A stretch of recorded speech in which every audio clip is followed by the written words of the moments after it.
The following program is rated TV MA for mature audiences. Viewer discretion is advised.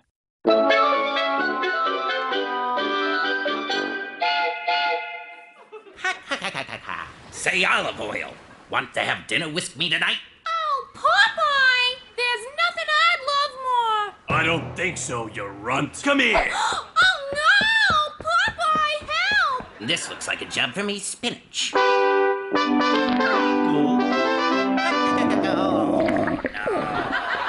wrong, Popeye? Oh, my stomach's killing me. Well, maybe it's because you just downed a full can of pre-cooked spinach in one bite. Really can't be good for you. I'm fine. No, you're not. I mean, you didn't even chew. Digestion begins in the mouth. I'm good. How long have you even had that can of spinach? Oh, it's tough to say. I buy in bulk. Oh, It's probably expired. spinach can expire. Popeye, it's the spinach. It's not the spinach. It's all you eat. You eat like a garbage disposal. Oh, God.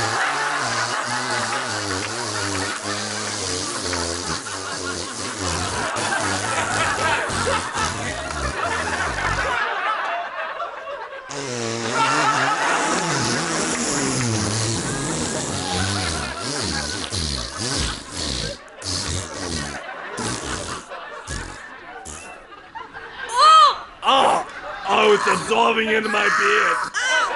God! Let's get out of here. Bye, Popeye. Oh, You're God. gross. Smells like low tide. Oh.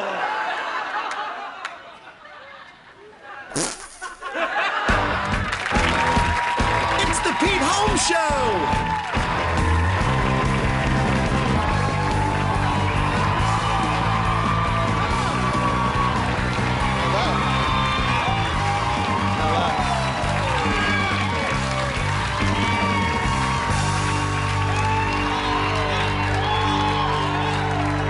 Thanks, everybody. I always try to have the body language nice and open up top. You want to be like, hello. You know what I mean? That's evolutionary. It's like if you do this when you're nervous, you know what I mean? It's because this is a kill stroke. For like a tiger, that's your bowels. Ah, he's got you. Also, your shoulders, when you do that, it's to protect your neck. You ever notice when you're nervous, you're like, well, it'd be great to work at Kinko's. Relax. Open. Open hearts, open hands. Let's pray. So yeah, this is what I do. I'm a TV host. But you know what I did before this? I waited tables at Bennigan's. Yeah. That's what I did before this. Not immediately before this. It wasn't like, hey guys, sorry to interrupt. Southwest Sampler, right? Real good, real good, real good. This is Carrie, she's taking over. I gotta run to TBS. Wasn't like that. But I used to wait tables at Bennigan's in Chicago, and I loved it. I loved being a waiter. Everybody called me Moose. Big guy, called him Moose. Name tag said Moose. When I clocked out, I'd get on the restaurant PA and go, the moose is loose, moose is loose. It's true. Good times.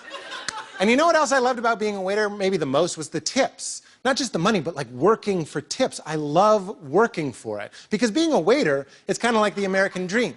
The harder you work, the more you can make. It's kind of like Scarface. Only waiters do slightly more cocaine. I'm just kidding. Moose was drug-free. Was. But here's what I want to say publicly about tips. Some people don't know this, but waiters don't make an hourly wage. You do, but you get like a check for 12 cents. Like, do I work at a lemonade stand? So I just want to get this out there. The tips aren't extra. The tips are all of it. That's how they get paid. So tip your waiters well. Give them an extra $1. Who cares? Just get it in there. You'll make somebody's day and their rent. Think of the service industry like the original Kickstarter, but you're helping to fund a person's groceries and their self-worth instead of an indie movie your friends are trying to make about wind farms. Bro, it's called Blowing in the Wind. We only need 80 grand. That's a good idea. Wind isn't the only thing that blows, Kevin. Forget Kickstarter. Give it to a waiter. They're giving you a lot. In exchange, you get hot food, endless refills, and sometimes some very convincing flirting from a girl in a bow tie. Just like, can I have some extra cheese, honey? You can have whatever you want. I got all excited. Woo! Extra cheese, that's code for sex. I'm gonna give her more than just the tip. Okay, that's a bad joke. That's a bad joke. Good night. But here's the rule. For good service, tip 20%. And I know that freaks some people out. You're not good at math, neither am I. I'll make it easy. Move the decimal point over 1, double that number. It's simple. If the bill is $30, move it over. 3 times 2 is 6. Tip $6. If it's 40, why am I doing this? I think you got it. There's one guy at home like, wait, what if it's 50? Why am I even explaining this on late night anyway? When did this become Schoolhouse Rock? Just like, and that's how you tip. But here's where it gets more complicated, because sometimes 20% isn't enough. I'll tell you when. I call that time breakfast. Breakfast is cheap as shit, and that waitress busts her ass for you. So sometimes it doesn't end up fair. Like bringing someone 3 types of juice. Everybody loves every juice. All the juices you have, just for me. That's 1 tray of goddamn juice just for one guy. Eggs, they bring you eggs that are impossibly still hot. That's not easy. And bacon cooked to your exact specifications. Just like, listen, I want it crispy. I want crispy, all right? But I want to have a little bit of give. Just a little bit of give. Like, you know what I mean? Like, cook it, but then, like, take it out right when it's, like you know, you know what I mean? Like, you bite it, it's kind of like somewhere in between, like, a poker chip and a fruit roll-up, you know what I mean? You know what I mean? She's sweating, running out of the kitchen like Vishnu, 4 arms, each one lined with 5 plates. They got a short order cook screaming at him like, 86 the waffles! Over easy, coming up! I just deep fried the side of my hand! Constantly slamming that bell with the spatula like, ding, ding, ding, move, move, move! Now, after all of that trauma, your breakfast bill comes out to like $4.75. This is where 20% doesn't work. 20% of $4.75 is like 90 cents. If you leave that hard-working breakfast waitress a 90-cent tip, you deserve to be banned from breakfast. Throw her a couple extra bucks. Throw her 5 extra bucks. She's been up since 5 a.m. setting up the patio while it was still dark. You haven't seen the bottom of the coffee cup since you walked in, and if you have the audacity to tip her barely enough to snap into a Slim Jim, yourself. We got a great show tonight. I will be talking to comedian Daniel Sloss, and when we come back, I'm going to play Dungeons and Dragons for the very first time. You don't want to miss it. Stick around.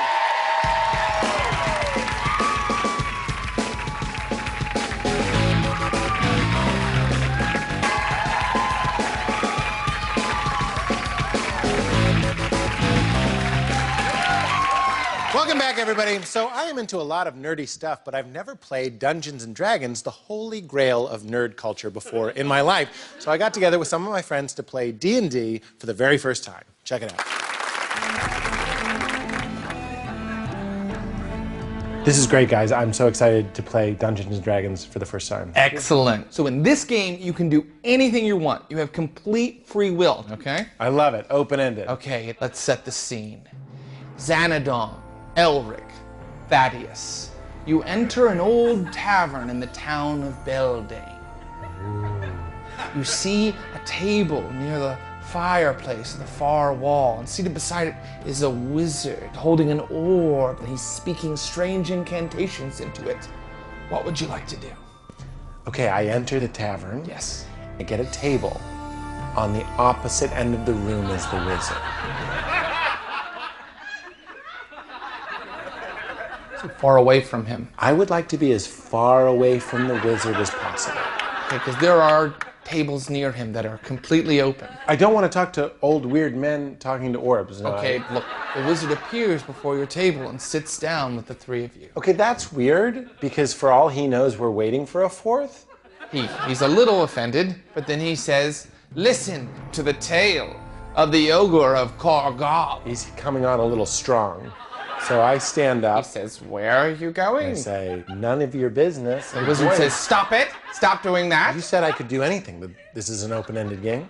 Yes. Pete, maybe we should talk to the wizard. He can send us on a quest. I'm into quests. I'm a quest kind of guy. Okay. I just don't want to quest on an empty stomach. So I ask to look at a menu. The tavern wench comes over and she Ooh, goes, tavern wench. she's in her 40s. How's her body? It's good. What's good here, milady? She says, the mutton? I would love the mutton. Maybe we should do something a little more adventurous. More adventurous. Lean in real close and Yes. say, give me the eggplant parm. How is that adventurous? 6 times out of 7, it gives me Rhea. Rhea? Diarrhea. There's no, she says, there's no eggplant parm. Of course there wouldn't be. It is a dark age economy. So why would that even be in this? Then I'll have the mutton. Fine. You have your mutton, okay? Can we just please, can we take it seriously now? Okay. All right? Okay. I reach down to the cold handle of my steeled blade, Yes, your ever blade of frost. and I remove it from its sheath. Yes, everyone looks in your direction. And they watch me as I cut my mutton into smaller, more digestible pieces. Okay, you know what? Screw it. I go up to the wizard. Thank you. I am Tristram, the wise man of this village. My orb has shown me an ogre dwelling in the shallow margin. I need you to go on a quest to stop him. I accept this quest. I too accept. Xanadon, we are going on a mighty quest. Will you join us? I need to get some shut-eye sleep off the mutton, and then I'm going to ask if there's an inn attached to this tavern. There is an inn. A D&D B&B? Sure. Dungeons and Dragons and beds and breakfast? Yes. Okay, I'll get a room. Okay. The other two warriors set off on their quest. Elric, the ogre, roars. You can smell its breath, and then it attacks you with stone fist. It's a hit. Okay, I counter with disruptive strike. Success. I use Storm of 1,000 Blades. Yes. I just kind of walk into my hotel room and, just kind of like soak in the vibe. Okay. So I'm going to soak in. All right, you don't even have to roll. You rolled. Okay, so you successfully soaked in the vibe. Great. I'm going to kick off my weird boots and just kind of get in there. Very good. All right, the ogre uses Thunder Dash on the two of you who are in the adventure. And it is a critical hit. And I am dead. Me too. Game ogre. Are you guys ogre kill yourself? Game ogre. I'm gonna go. Yeah, all right. Thanks, Soren. Thanks, Jared. Sorry. I'm also gonna go. Yeah, thanks for playing, guys. It's not normally like this. The game is different. All right. Looks like it's just me and you, Dungeon Master. Okay, Pete. So you're the only adventurer left alive. So what would you like to do? I would like to go on an adventure. Great. Downstairs. Okay. I'm going to talk to that wench. I want to make it happen. That mutton was dry. Let's see if anything's moist. Nah, I mean. Bye. What happens with me and the serving wench? Figure it out. Don't need you. I go up to the wench. Ooh, if you roll over a 10, I'll let you do butt stuff. Really? Ooh, I'm going downtown to Browntown. This game's fun. What a fun game. Thanks to my D&D friends, Jared, Logan, Oren Brimmer, and one of our writers, Nate Fernald. So funny. When we come back, I'll be talking to comedian Daniel Sloss. Don't move.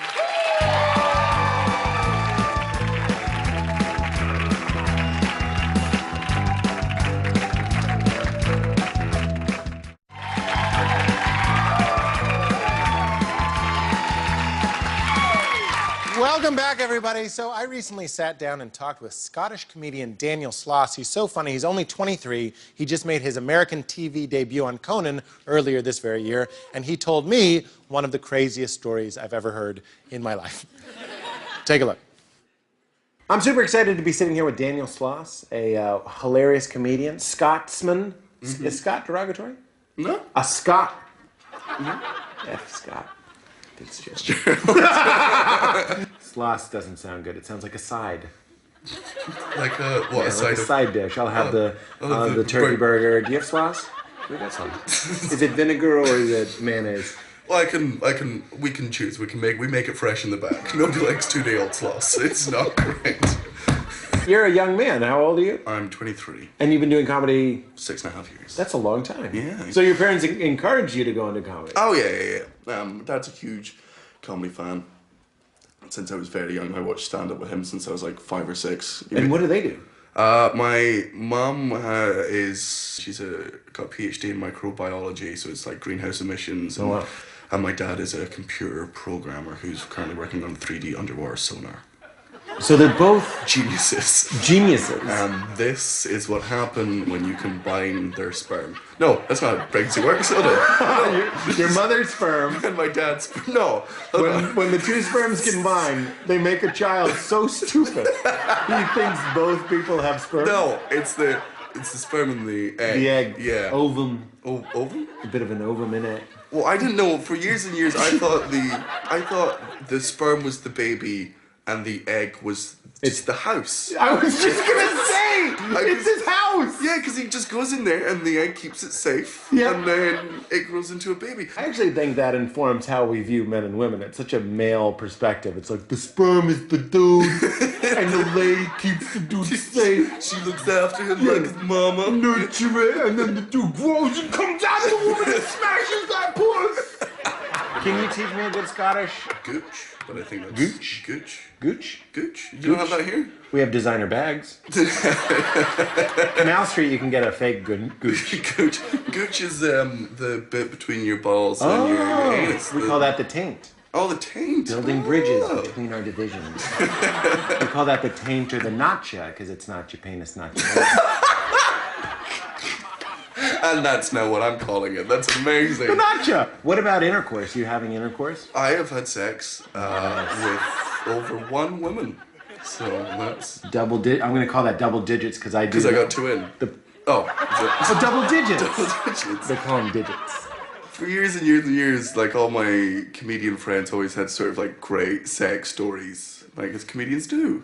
And it wasn't until I went to Sweden for the first time. You went to Sweden? I went to Sweden. I met this girl. Let me guess, you're 24 and you got out of like a 3-year relationship recently? She's like, I'm married with 2 kids.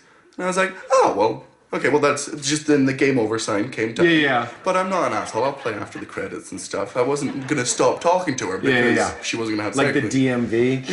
Yeah, you've been done. This window's closed. Yeah, and so I'm like, I'm going to go to the after party. And she's like, oh, I thought we were going to go back to your hotel room and have sex. And I was like, oh, I didn't know that was an option. But sure, that sounds way better than what I had planned. So like, you and your husband are divorced. She's like, no, but he cheated on me 3 years ago, so I owe him one. She kissed me, and when she kissed me, I noticed her hand was on, one of her hands was on my back, but her other hand wasn't anywhere. And she brought it up here and took a photo of us kissing and then sent it to her husband. And I was like, okay, so this is like Sweden's a very liberal place. It's very for free thinking and stuff. So I was like, this is like an agreement you guys have. She's like, no, I just want to see how you'll react. And we went to the hotel room. We're having sex. Wait, what? Oh yeah, I didn't have a choice anymore in this, and I was drunk. You're just a pawn. I was used. It was awesome. You were used. It was so good. You loved it. Yeah. You loved being used. Oh, it was amazing. So you're boning. Her phone's going off the entire time. Jesus Christ! Yeah. Texts. No! Phone, Snapchats. No! Like, and I'm like, what are the Snapchats? Just him like videos of him going. Oh! And so I'm like, you're gonna need to hang that up. This is freaking me out. Turn it off. Like it's distracting me. She leaned over, answered it, put it on loudspeaker, and then started moaning down the phone to her husband. Who was screaming shit in Swedish back at me, which I didn't understand, but it almost definitely wasn't encouragement. I've been unable to perform because the mood wasn't right. You're still boning a woman while her husband's screaming at both of you in a goofy sounding language. Yeah. Daniel, I've never met you before. This was a real pleasure. I watched your stuff on Conan. You're super funny. Love to have you on this show sometime as a stand-up as well. Definitely. And awesome. Thank you for doing this. Thank you very much for having me. Daniel Sloss, everybody. It's a side of Sloss. And it was delicious. What was that? I'm not even sure if this show is on in Sweden, but Daniel, please, be careful, just in case. That was insane. We will be right back with more show, everybody.